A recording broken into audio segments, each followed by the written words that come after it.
Now, this is very unlike me, but I am quite late to this, so I apologise for that, but I've just had a few things going on that I haven't been able to watch this show, but I've finally got around to watching it. I am now 3 episodes in, so I'm going to do my first impressions, as I always do after a first 3 episodes, of the new Netflix exclusive series 13 Reasons Why, which is based on a best-selling mystery book about the story of a girl in high school who took her own life and how she managed to portray her messages to people after her death, and it's quite mysterious and very intriguing. Now, one thing I was very impressed with this show so far is how it portrays high school to a high school, from a high school student's perspective. Now, obviously, me being in high school, I deal with some of these things very regularly, and so does everybody in high school. And I'm not going to make out as if I'm a victim or anything like that, but, you know, there are certain things within certain characters that I have felt or have dealt with or seen other people go through. And this show massively nails that. It really does. It really manages to portray to perhaps non-high school students how it feels.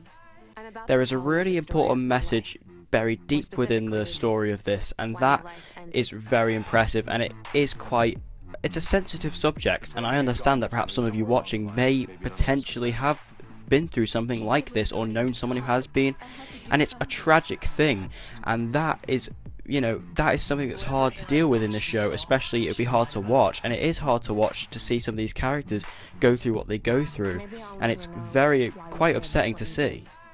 I don't know all the actors or actresses' names yet, but the guy who plays Clay is very, very good. You may think he comes across as quite wooden and quite stale, but that is the character that he is. That is the type of character that he is. And he's kind of similar to me in a way in how I am in school, which is just, I kind of quite stoic.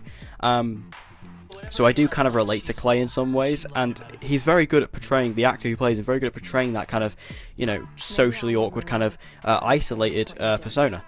And the girl who plays Hannah Baker, who is the girl who took her own life, is excellent in this. I mean, she really is. She really gets to see, you as the audience gets to see how she transitions from being kind of the new girl to the girl who was in the state that she is. I mean, I'm finding it hard to talk about this because this isn't scripted, obviously, but I'm finding it hard to talk about this just because it's very sensitive. But she was excellent in this, and obviously she goes through the most developed arc out of all the characters, so that's going to be interesting to see how she does develop more. So stick around. I should have my full season 1 review of 13 Reasons Why up within the next couple of days. Like I say, I've only watched 3 episodes at the moment, so I'm getting through it. Got 10 more to go, and by the end of it I will have my full review. But in the end, I'm loving this show. It is so realistic, it is so well done. It really managed to portray the important messages that for high school life, and that is what is really important, and that is what's at the core of the show, and that's why I think it is incredible at what it does.